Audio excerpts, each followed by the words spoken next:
ప్రభుత్వం అంటే వ్యతిరేకత వచ్చినటువంటి సందర్భంలో అతి తక్కువ మంది గెలిచారంటే వాళ్ళ అదృష్టవంతులే కాదు, పార్టీ కూడా ఒక అదృష్టవంతమైనటువంటి పాత్ర. అందులో మీలాంటి వాళ్ళకి ఏది బూతులు దుర్భాషలు లేనటువంటి రాజకీయాలు చేసేటటువంటి కొద్ది మందిలో ఒకళ్ళు మీరు.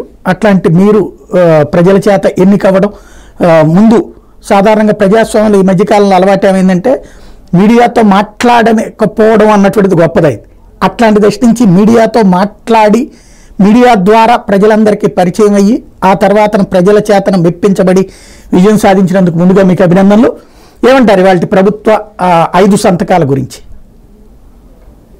Hi sir, thank you very much. మీకు ప్యానెల్లో ఉన్నటువంటి మా తోటి ప్యానలిస్టులు,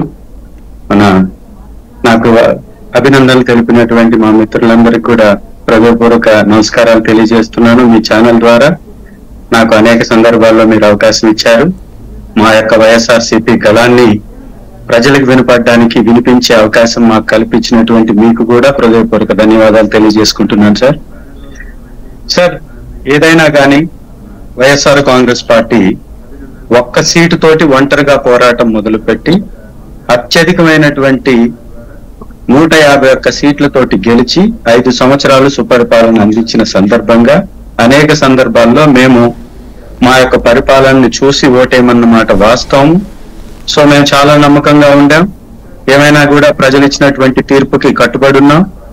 ఇవాళ చంద్రబాబు నాయుడు గారు వారి యొక్క కేబినెట్ ను కొలువు తీరిన తర్వాత మొదటి సంతకాలుగా 5 సంతకాలని వారు చేసినటువంటి విధానాన్ని ఖచ్చితంగా అభినందించాల్సిందే. ఎందుకంటే వారు ఇచ్చినటువంటి మాట కట్టుబడి వారు ఆ సంతకాలు పెట్టినట్టుగా మనం గమనించాలి.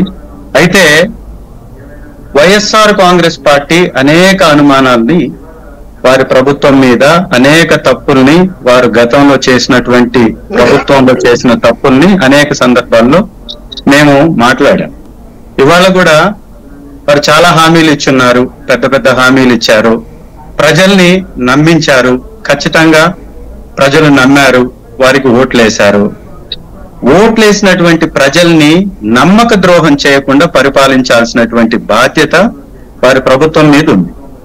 కానీ వారు చేస్తున్నటువంటి పనులకి, చెప్పే మాటలకి పొంతన లేదు. ఎక్కడా కూడా రాష్ట్రంలో నెలకొన్నటువంటి పరిస్థితులను కానీ ఒక్కసారి మీరు గమనించినట్లయితే నోటితో మాట్లాడేటటువంటి మాటలకి, చేతలతోటి వాళ్ళు చేసేటటువంటి పనులకి చాలా వ్యత్యాసం ఉంది సార్.